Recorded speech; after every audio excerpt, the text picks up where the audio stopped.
أعوذ بالله من الشيطان الرجيم. بسم الله الرحمن الرحيم. سأل سائل بعذاب واقع للكافرين ليس له دافع من الله ذي المعارج. تعرج الملائكة والروح إليه في يوم كان مقداره 50,000 سنة فاصبر صبرا جميلا إنهم يرونه بعيدا ونراه قريبا.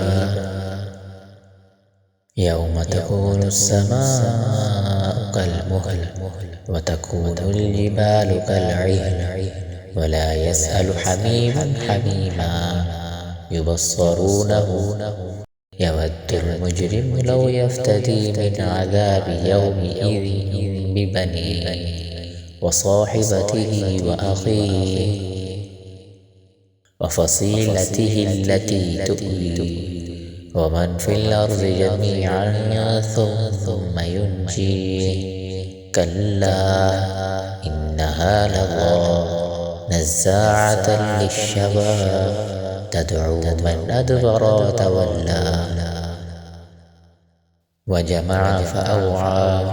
إن الإنسان خلق هلوعا إذا مسه الشر جزوعا وإذا مسه الخير منوعا إلا المصلين الذين هم على صلاتهم دائمون والذين في أموالهم حق معلوم للسائل والمحروم والذين يصدقون بيوم الدين والذين هم من عذاب ربهم مشفقون. إن عذاب ربهم غير مأمون والذين هم لفروجهم حافظون إلا على أزواجهم أو ما ملكت أيمانهم فإنهم غير ملومين.